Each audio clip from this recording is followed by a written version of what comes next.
Namastê! Bem-vindo ao maravilhoso mundo do autoconhecimento do Jyoti. Então, mais uma vez, falando sobre atuação profissional, tá? Tem um vídeo meu falando, ainda nessa série, sobre a questão da relação entre Dharma e Artha, que é o que a gente estava conversando, da não necessariamente congruência entre a vocação da pessoa e a atividade profissional da pessoa no Jyotish. Tem esse outro último vídeo que eu falei das cúspides da casa, é o 13, que eu desenhei isso daqui e mostrei na gravação. Agora eu vou falar um pouco sobre um setor da nossa vida, tá? No mapa do Jyotish, a gente pode ver, em vez de botar 12 casas, botar 4 setores, tá? Em cada um desses setores tem 3 casas. Agora eu desenhei as subcasas dentro deles, tá? Então o primeiro setor envolve as casas de cima, as casas do eu, as casas do quem sou, as casas do como é que a minha vida é, etc. e tal. O segundo setor, ele representa a nossa psique, o nosso mundo interno, nosso ambiente familiar. O terceiro setor, ele representa o outro, ok?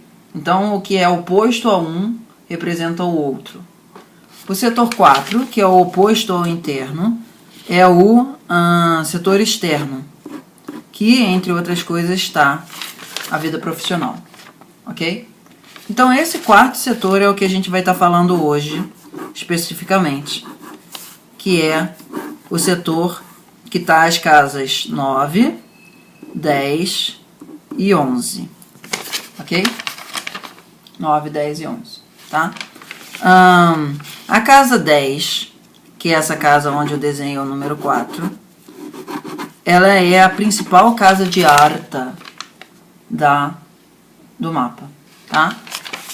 As casas complementares a essa casa 4 é a casa 2, que representa o nosso Artha do passado, o nosso Artha juvenil. A 2 está aqui em cima, tá? Isso está naquele vídeo do Sabedoria Celestina 2, eu acho, que eu falo de Artha.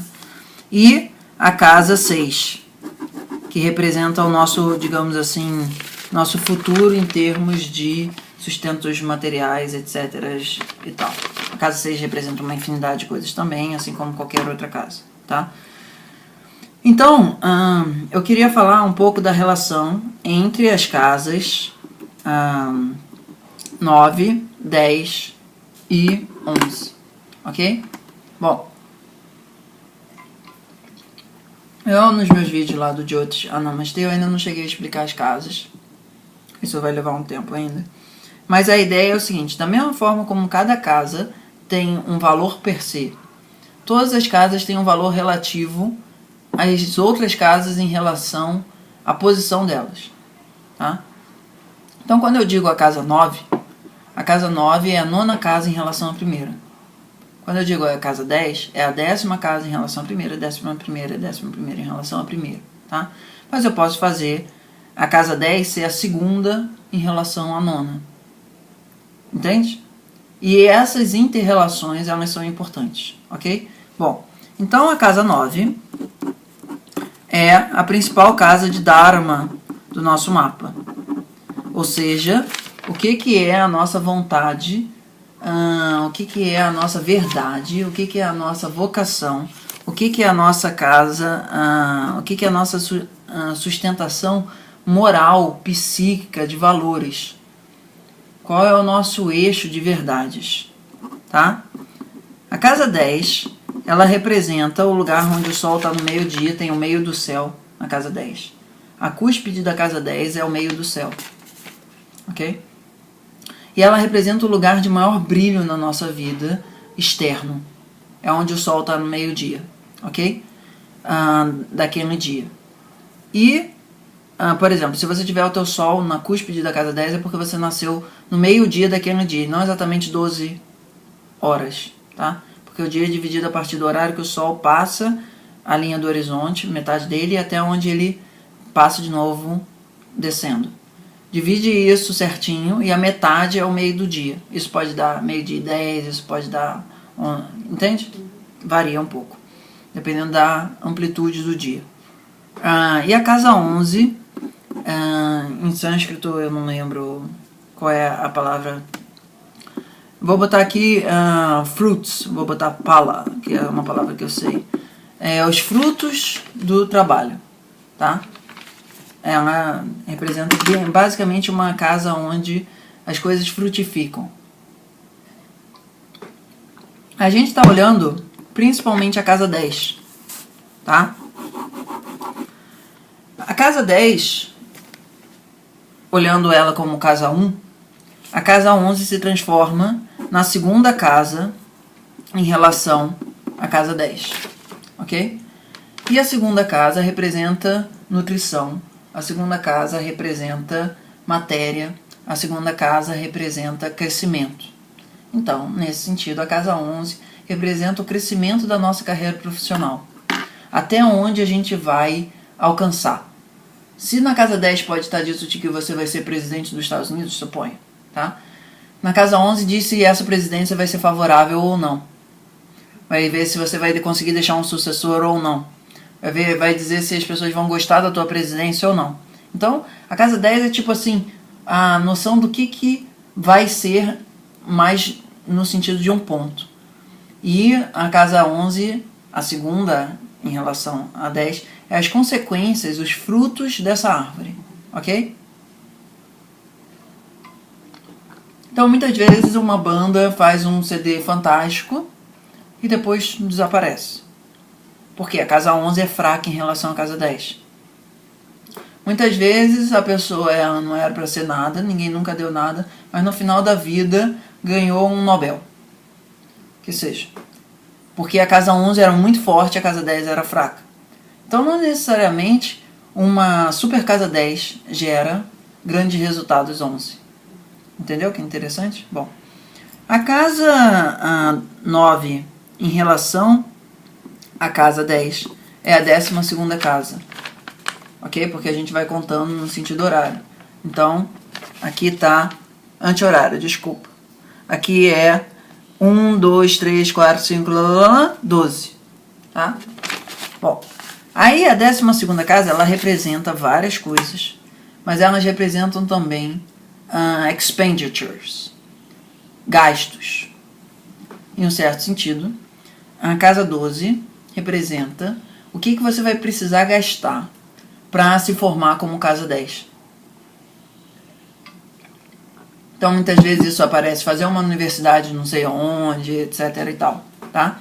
Aí você vai falar, poxa, mas a casa 9 não tem a ver com Dharma? A casa 9 em relação à primeira tem a ver com Dharma. Mas a casa 9 em relação à 10ª é a 12ª, e a relação que isso aparece é diferente. Então, se a gente estiver olhando só esse quadrante, que é esse quadrante da ponta aqui, que é o quadrante sul, que é o quadrante da matéria, ok? O quadrante mais, digamos assim, denso do Jyotish. A gente está olhando principalmente a relação dessas casas entre elas, tá? Então, quando a gente está fazendo isso, a gente também tem que olhar a casa 10 no microscópio. A casa 10 no microscópio é um mapa divisional chamado Dashamsha. Dasha é 10 e Amsha, nesse caso, é divisão, ok? Então, sucintamente, a ideia é a seguinte. Suponha que os 30 graus de cada signo são divididos em 10 partes, e cada um desses 3 pedaços vai ser reconfigurado de uma maneira onde toda a tua casa, todo o teu mapa vai ser expresso em termos de casa 10. O teu nascimento em relação à tua atividade profissional, como é que é? A tua mãe em relação à atividade profissional, o lugar onde você mora, os teus gostos, tudo isso em relação à atividade profissional. Se a gente tivesse que converter o teu mapa natal em um mapa que só fala de trabalho, como é que isso funciona? Funciona a partir desse mapa, o Dashamsha. Naqueles gráficos que eu te passei pelo WhatsApp, um deles está escrito no centro D10. O D10 é esse mapa divisional que a gente está olhando a tua carreira profissional no microscópio. tá? Então, no microscópio, nem tudo que aparece num sentido amplo no teu pessoal vai ser, digamos assim, refinado, confirmado, retificado no D10, tá? Então, assim, é uma coisa do tipo, você prefere na tua vida viajar de ônibus, de avião ou de navio? Aí você responde, eu prefiro viajar de avião. Ok, mas aí você vai ver, mas você prefere viajar de avião de teco-teco de hélice, você prefere viajar de avião de espaçonave, você prefere viajar de avião teletransporte? O que é isso que está indicado em geral no 10, ou você prefere viajar nos livros? Entendeu? O conceito do viajar de avião pode ser muito abrangente demais para milhões de microsignificados que estão dentro daquela palavra grande. Então, quando a gente olha o D10, a gente está olhando assim, você gosta de viajar na companhia aérea tal, você viaja de avião modelo tal, sabe? É uma coisa, poxa, mas isso, nem eu sabia que isso dava para ser tão profundo, etc. Dá, principalmente quando a gente para e olha com carinho e cuidado o que são os microsignificados que estão colocados no quadro, só que você não está sabendo escolher aquele como um ponto específico, certo? Que nem numa constelação tem vários pontos ali, qual é o principal para você, certo? Isso a gente precisa abrir o D10, que a gente liga o microscópio eletrônico e vai lá falar, essa célula está assim e não assada.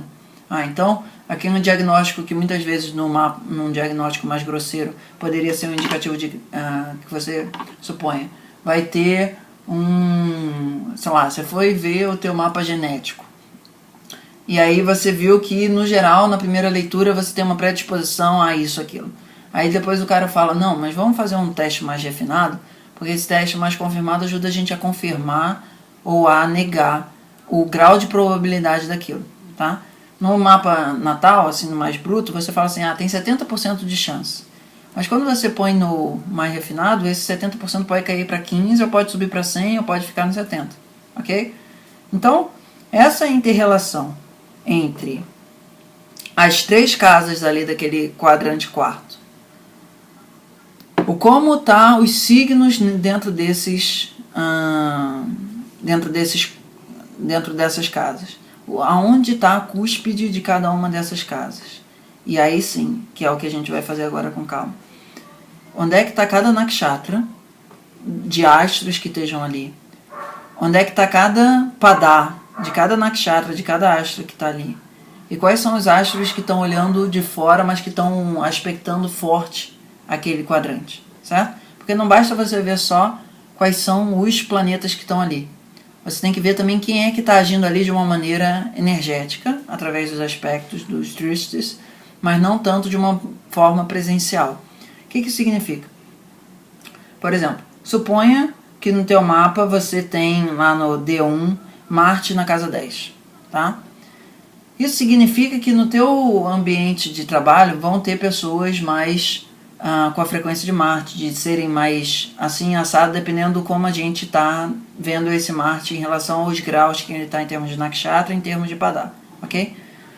Isso você vê, tem pessoas assim que aparecem na tua frente, você encosta nela e fala, oi Marte, ok?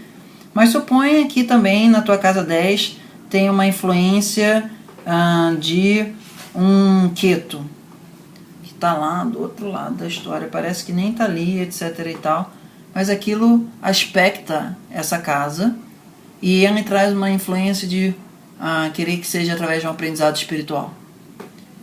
Ninguém na tua vida vai chegar ali falando, você precisa aprender as coisas espiritualmente, etc e tal, mas vem uma coisa de dentro de você que você não sabe muito bem o que é, que fala assim, não, mas na minha vida, minha atuação profissional, eu sinto que tem que ter um quê espiritualista.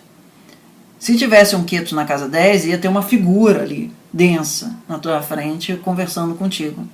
Não seria um sentimento, etc. Então as casas, elas são influenciadas tanto pelos astros, quanto pelo aspecto dos astros. E aí, no final das contas, também os períodos, que é uma outra coisa, por enquanto já tá bom.